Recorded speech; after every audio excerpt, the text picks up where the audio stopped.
പെരുന്നാക്കിന് എൻ്റെ പെരേക്ക് നിക്കാൻ വേണ്ടി വന്ന്ക്ക്ണ് ട്ടാ. അങ്ങനെ എൻ്റെ പെരേലെത്തിയാൽ എൻ്റെ ഉമ്മാന്റെ പഴയ ഒരു മാക്സി ഇടണം. അതെനിക്ക് നിർബന്ധാണ്. ഞാൻ പിന്നെ പോവോളം അങ്ങനെ ഒരു മാക്സിമലാണ് നടക്കുക. 10 മണിക്ക് ഒന്നും തിന്നാത്തതുകൊണ്ട് സ്നേഹനിധിയായ എൻ്റെ അമ്മ പാവം 2 കോഴിമുട്ടയും കുറച്ച് ഏത്തപ്പഴം എനിക്ക് പീങ്ങി തന്നിട്ടുണ്ട് തിന്നാൻ വേണ്ടിയിട്ട്. പിന്നെ ഞാൻ അടുക്കള ഒന്ന് പരിശോധിച്ചപ്പോൾ എൻ്റെ സൂക്ഷ്മമായ നിരീക്ഷണത്തിലാണ് ഞാൻ ഈ പാത്രം കണ്ടെത്തിയത്. 27ാമത്തെ നോമ്പിന് എൻ്റെ അമ്മ ഉണ്ടാക്കിയ കൽത്തപ്പാണത്.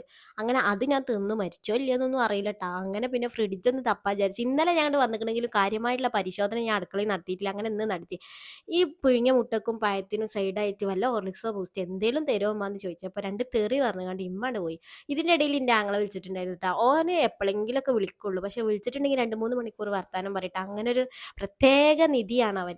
അങ്ങനെ പിന്നെ ഓൻ എന്നോട് ഞാൻ വീഡിയോ എടുക്കണമെന്ന് പറഞ്ഞപ്പോൾ പാട്ടൊക്കെ പാടി നല്ല പോസൊക്കെ ചെയ്ത് തന്നു ട്ടാ. പിന്നെ ഞാൻ അവനോട് കുറേ നേരം വർത്താനം പറഞ്ഞുകൊണ്ട് വേഗം മുട്ടിയും പായും തിന്നാന്ന് വിചാരിച്ചു. അല്ലെങ്കിൽ അല്ലു ആസാനും വരും. ഓരോട്ട് തിന്നൂല എന്നെ തിന്നാനോട്ട് അയക്കൂല.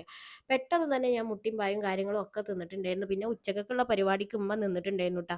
ഞാൻ എന്തേലും കുക്ക് ചെയ്യണമെന്നൊക്കെ വിചാരിച്ചിരുന്നു. പക്ഷെ എനിക്ക് അർജന്റായിട്ട് ഡോക്ടറെ കാണിക്കാണ്ട്. അതുകൊണ്ട് ഡോക്ടർക്ക് ബുക്ക് ചെയ്തിട്ടുണ്ടായിരുന്നു ട്ടോ. ഇതിൻ്റെ ഇടയിൽ അസാനുവിനൊന്ന് ഉറക്കാൻ വിചാരിച്ച് കെടുത്തിയപ്പോൾ ചെക്കൻ കെടുക്കണുണ്ടില്ല. അപ്പോൾ പിന്നെ വേഗം മാറ്റിയാണ്. ഇതിൻ്റെ ഇടയിൽ ഞാനുണ്ടല്ലോ കെടുന്നപ്പോത്തിന് വണ്ടി വന്നിട്ടുണ്ടായിരുന്നു. പിന്നെ പെട്ടെന്ന് മാറ്റി വണ്ടി ചാടി കയറി ഇറങ്ങി ഞങ്ങളങ്ങനെ ഹോസ്പിറ്റലിലേക്ക് പോകണ്ട. അസാനും അല്ലും ഒക്കെ പോന്നിട്ടുണ്ടായിരുന്നു. പിന്നെണ്ടല്ലോ ഇവിടെ അതാ കുറ്റിപ്പുറത്ത് അമ്പലത്തിൽ പൂരാണ്. അങ്ങോട്ട് പോകുമ്പോൾ തന്നെ ഓൾ എന്നോട് പറയും തിരിച്ചു വരുമ്പോൾ എനിക്ക് ഇവിടെ ഇറങ്ങിയാണ്ട് സദ്യ തിന്നണം. തിരിച്ചു വരുമ്പോൾ ഓള് വണ്ടി എന്നെ കൊണ്ട് അവിടെ നിർത്തിച്ച് നിർബന്ധിപ്പിച്ച് ഓൾ അവിടെ ഇറക്കിച്ചു. അത്രയും തിരക്കുണ്ട് അവിടെ ട്ടാ. ചോറ് തിന്നണോട് തിന്നിട്ടും ഒക്കെ സദ്യ തിന്നണം തന്നെ. വല്ലാത്ത ജാതി. അങ്ങനെ പിന്നെ കുറച്ച് ടോയ്സും കാര്യങ്ങളൊക്കെ വാങ്ങി ഭയങ്കര ചൂടും ഭയങ്കര വെയിലും വേർത്ത് ഒലിക്കുകയായിരുന്നു. അപ്പോൾ ഇതിൻ്റെ ഇടയിൽ ഞാൻ ഓർഡർ നമുക്ക് സമാധാനത്തിന് ഒരു ഐസ്ക്രീം കഴിക്കാൻ അങ്ങനെ ഐസ്ക്രീം കഴിച്ചു. ഇതിൻ്റെ ഇടയിൽ ഞങ്ങൾക്കൊരു സീറ്റൊക്കെ കിട്ടിയിട്ടാ. നല്ല തിരക്കുണ്ടായിരുന്നു. പക്ഷെ ഞങ്ങൾക്ക് പെട്ടെന്ന് സീറ്റ് കിട്ടി. അങ്ങനെ ആദ്യം ഇല വന്നു.